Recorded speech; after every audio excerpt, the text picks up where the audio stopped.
ഇന്ന് ഉദ്ധാരണക്കുറവ് ഒരുപാട് കോമൺ ആയിട്ട് കണ്ടുവരുന്ന ഒരു ബുദ്ധിമുട്ടാണ്. ഉദ്ധാരണക്കുറവ് എന്ന് പറയുമ്പോൾ ഇറക്ഷൻ ലാസ്റ്റ് ചെയ്യാത്തൊരവസ്ഥയും വരുന്നുണ്ട്. അതുപോലെ സെക്ഷൽ ഡ്രൈവ് ഉണ്ടായിട്ടും ഇറക്ഷൻ വരാത്ത ഒരു ഇഷ്യൂവും കൂടെയാണ്. ഇതിൻ്റെ കാരണങ്ങൾ നമ്മൾ മറ്റൊരു വീഡിയോയിൽ ഡീറ്റെയിൽഡ് ആയിട്ട് എക്സ്പ്ലെയിൻ ചെയ്തിട്ടുണ്ട്. ഇന്നത്തെ നമ്മുടെ വീഡിയോയിൽ ഇതിൻ്റെ പരിഹാര മാർഗ്ഗങ്ങളാണ്. എൻ്റെ പേര് doctor Sandra Ajith, medical officer, Prana nature care centre, കൊല്ലം.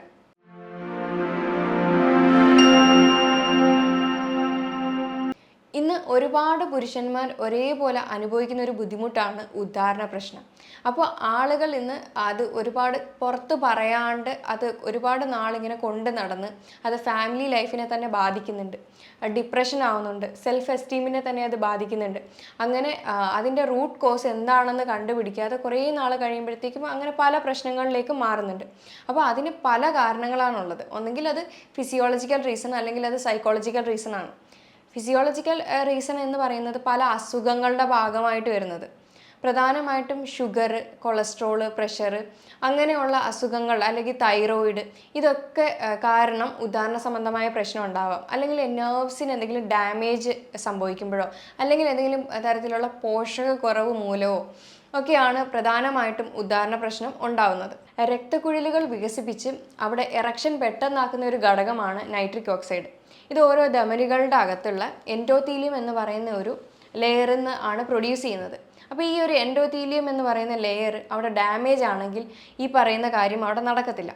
ഇത് നമ്മുടെ ആർട്ടറിയുടെ ഹെൽത്തിനായാലും ഇറക്ഷൻ ആയാലും ഒക്കെ തന്നെയും മെയിൻറ്റെയിൻ ചെയ്യുന്ന ഒരു ഘടകമാണ് നൈട്രിക് ഓക്സൈഡ്. അപ്പോൾ അത് അവിടെ കുറയുമ്പോഴാണ് ഈ പറയുന്ന പ്രശ്നങ്ങൾ ഉണ്ടാകുന്നത്.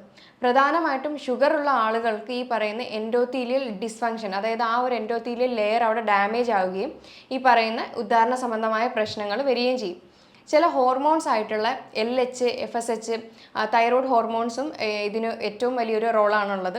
LH എന്ന് പറയുന്നതാണ് മെയിൽ ഹോർമോൺ ആയിട്ടുള്ള ടെസ്റ്റോസ്റ്റിറോൺ അവിടെ പ്രൊഡ്യൂസ് ചെയ്യുന്നതും, FSH വഴിയാണ് അതിൻ്റെ സെമൻ, അതായത് ബീജം അവിടെ ക്രിയേറ്റ് ചെയ്ത് വരുന്നതും. അങ്ങനെ ഈ ഒരു ഹോർമോൺസിൻ്റെ കുറവ് മൂലവും ഉദ്ധാരണ സംബന്ധമായിട്ടുള്ള പ്രശ്നങ്ങൾ വരുന്നുണ്ട്.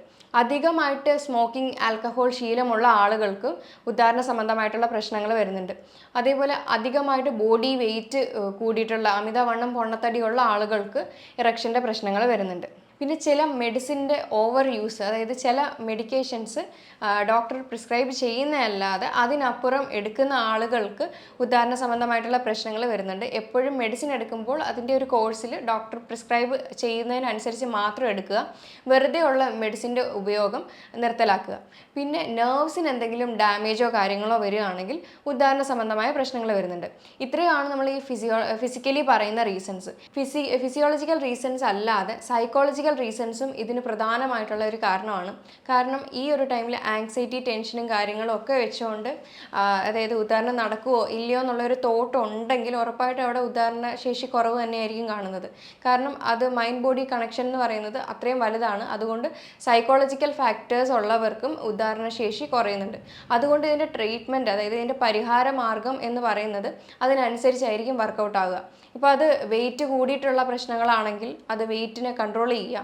ഇനി അതല്ല ഷുഗറിൻ്റെ പ്രശ്നമുള്ളവരാണെങ്കിൽ ആദ്യം ഷുഗറിനെയാണ് കൺട്രോൾ ചെയ്യുക. അല്ലാതെ ഡയറക്റ്റ് പോയി ഉദ്ധാരണ സംബന്ധമായിട്ടുള്ള പ്രശ്നത്തിനെ ട്രീറ്റ് ചെയ്ത് കഴിഞ്ഞാൽ അവിടെ മാറ്റമൊന്നും ഉണ്ടാവത്തില്ല. ഇനി അതല്ല ഞരമ്പ് സംബന്ധമായിട്ടുള്ള ഇഷ്യൂസ് എന്തെങ്കിലും സ്റ്റാർട്ട് ആയിട്ടുണ്ടെങ്കിൽ അപ്പോൾ അതിനെയാണ് ട്രീറ്റ് ചെയ്യേണ്ടത്. അതേപോലെ സ്മോക്കിംഗ്, ആൽക്കഹോൾ അധികമായിട്ട് ഉപയോഗിക്കുന്നവരാണെങ്കിൽ, അതായത് പുകവലിയൊക്കെ ഒന്ന് ഗ്രാജ്വലി അത് സ്റ്റോപ്പ് ചെയ്യാനായിട്ട് ട്രൈ ചെയ്യുക. ഇനി അതല്ലെങ്കിൽ ഈ പറയുന്ന ഉദ്ധാരണ സംബന്ധമായ പ്രശ്നങ്ങൾ മാറാതെ തന്നെ നിൽക്കും. അപ്പം സ്മോക്കിംഗ്, ആൽക്കഹോളൊക്കെ എടുക്കുന്നവരാണെങ്കിൽ അതിൻ്റെ ഉപയോഗം ഗ്രാജ്വലി കുറച്ച് കൊണ്ടുവരിക. ഇനി സൈക്കോളജിക്കൽ ഫാക്ടേഴ്സിൽ നോക്കുകയാണെങ്കിൽ സെക്ഷൽ ഡിസയർ ഉള്ള ഒരാളാണ്, ഉറക്കത്തിന് വലിയ പ്രശ്നമൊന്നുമില്ല, സ്ട്രെസ് അധികം ഇല്ലാത്ത ആണ് എന്നുണ്ടെങ്കിൽ നമുക്ക് ഏറ്റവും കൂടുതലും വർക്കായിട്ടുള്ള ഒരു കാര്യമാണ് അക്യുപ്രഷർ കൊടുക്കുന്ന ഒരു പോയിൻറ്റ്സ്, ഒരു 3 പോയിൻറ്റ്സ് ഉണ്ട്. അപ്പോൾ അത് ചെയ്ത് കഴിഞ്ഞാൽ, ഡെയിലി ബേസിസിൽ അത് ചെയ്ത് കഴിഞ്ഞാൽ ഇറക്ഷൻ്റെ പ്രശ്നം ഒരുപാട് മാറും. അപ്പോൾ എന്തൊക്കെയാണ് ഈ പോയിൻ്റ് എന്ന് വെച്ച് കഴിഞ്ഞാൽ, ആദ്യത്തേത് കിഡ്നി പോയിൻ്റ്, രണ്ടാമത്തേത് ഹാർട്ട് പോയിൻ്റ്, മൂന്നാമത്തേത് സ്പ്ലീൻ. അപ്പോൾ അത് ഏതൊക്കെ പോയിന്റ്സ് ആണെന്നുള്ളത് നമുക്ക് നോക്കാം. അക്യുപ്രഷർ കൊടുക്കേണ്ടതെന്ന് വെച്ച് കഴിഞ്ഞാൽ പ്രഷർ കൊടുക്കുമ്പോൾ മൂന്ന് പോയിൻ്റാണ് നമുക്കുള്ളത്. ആദ്യത്തേത് K1 എന്ന് പറയുന്ന ഒരു പോയിൻ്റാണ്. കാലിൻ്റെ അടിഭാഗത്തിൽ ആ ഒരു ജോയിൻ്റ് ആവുന്ന ആ ഒരു ഭാഗമാണ് നമ്മൾ പ്രഷർ കൊടുക്കേണ്ടത്. ഇപ്പോൾ കാലാണെന്ന് വെച്ച് കഴിഞ്ഞാൽ ഇതിപ്പോൾ ആ ഒരു വര രണ്ടും ജോയിൻ ആകുന്ന ഇടത്താണ്. ഇതൊരു എമർജൻസി പോയിൻ്റാണ്. പ്രഷർ കൊടുത്ത് അവിടെ റിലീസ് ചെയ്യുകയാണ് ചെയ്യേണ്ടത്. അങ്ങനെ 1 മിനിറ്റോളം അത് ചെയ്യേണ്ടതാണ്. അത് എമർജൻസി പോയിൻ്റ് ആയതുകൊണ്ട് ശ്രദ്ധിച്ച് തന്നെ ചെയ്യുക. ഒരുപാട് നേരം പ്രഷർ കൊടുത്തുകൊണ്ടിരിക്കരുത്. അതാണ് K1 എന്ന് പറയുന്ന ഒരു പോയിന്റ്. പിന്നെ രണ്ടാമത്തെ പോയിൻ്റാണ് ഹാർട്ട് 7, അതായത് ഈ ചെറുവിരൽ തീരുന്ന ആ ഒരു ഭാഗമാണ് ഹാർട്ട് 7 എന്ന് പറയുന്ന പോയിന്റ്. അവിടെയും പ്രഷർ കൊടുത്ത് 1 മിനിറ്റോളം പ്രഷർ കൊടുത്ത് റിലീസ് ചെയ്യാവുന്നതാണ്. പിന്നെ മൂന്നാമത്തെ പോയിൻ്റാണ് സ്പ്ലീൻ 6 എന്ന് പറയുന്ന ഒരു പോയിന്റ്. അത് നമ്മുടെ ഉള്ളിൽ കാലിൻ്റെ ഉള്ളിലെ ആ ഒരു മീഡിയൽ മെല്ലിയോലസ് എന്ന് പറയുന്ന ആ ഒരു ബോണിൻ്റെ 4 വിരൽ മേലേക്ക് വെച്ച് കഴിഞ്ഞാൽ കിട്ടുന്ന പോയിൻ്റാണ് SP6 എന്ന് പറയുന്നത്. അതായത് കാലിൻ്റെ ഈ പറയുന്ന ആ ഒരു ബോണ് കാണുന്ന ഉള്ളിലെ ബോണ് കാണുന്നതിൻ്റെ അവിടുന്ന് 4 വിരൽ വെച്ച് കഴിഞ്ഞ് അതിൻ്റെ മേലെ കാണുന്ന പോയിൻ്റാണ് സ്പ്ലീൻ 6. അവിടെയും പ്രഷർ കൊടുത്ത് റിലീസ് ചെയ്യാവുന്നതാണ്. ഇതാണ് 3 പോയിന്റ്. അപ്പോൾ ഇത് ഡെയിലി ബേസിസിൽ ഓരോ മിനിറ്റ് വെച്ച് പ്രാക്ടീസ് ചെയ്യാം. അത് 2 കാലിലും 2 കയ്യിലുമായിട്ട് ചെയ്ത് കഴിഞ്ഞാൽ മൊത്തത്തിൽ 6 മിനിറ്റ് ഡെയിലി ബേസിസിൽ പ്രാക്ടീസ് ചെയ്യാവുന്നതാണ്. അതിൻ്റെ കൂടെ കൃത്യമായിട്ടുള്ളൊരു ഡയറ്റും ലൈഫ് സ്റ്റൈലും അതേപോലെ എക്സർസൈസും പ്രാക്ടീസ് ചെയ്യേണ്ടതാണ്.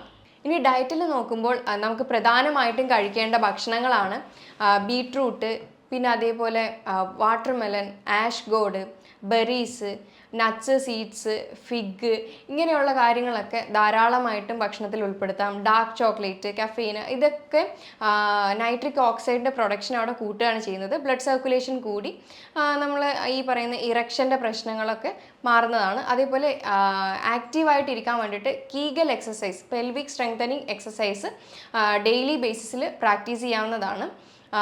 അതും നമ്മുടെ ഡയറ്റും അതുപോലെ അക്യുപ്രഷർ പോയിന്റും കൃത്യമായിട്ട് ഡെയിലി ബേസിസിൽ പ്രാക്ടീസ് ചെയ്താൽ ഇറക്ഷൻ്റെ പ്രശ്നമുള്ള ആളുകൾക്ക്, അതായത് മറ്റു സ്ട്രെസ്സും കാര്യങ്ങളും ഇല്ലാത്ത ആളുകളാണെങ്കിൽ ഉറപ്പായിട്ടും നല്ലൊരു റിസൾട്ട് തന്നെ കിട്ടുന്നതാണ്.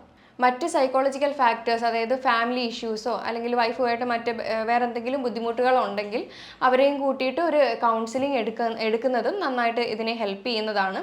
അപ്പോൾ ഞാൻ ഈ പറഞ്ഞ കാര്യങ്ങളിൽ എന്തെങ്കിലും ഡൗട്ട് ഉണ്ടെങ്കിൽ താഴെ തന്നിരിക്കുന്ന നമ്പറിൽ കോൺടാക്റ്റ് ചെയ്യാവുന്നതാണ്. ഇനി മറ്റൊരു ഹെൽത്ത് ടോപ്പിക്കുമായിട്ട് വീണ്ടും കാണാം. താങ്ക്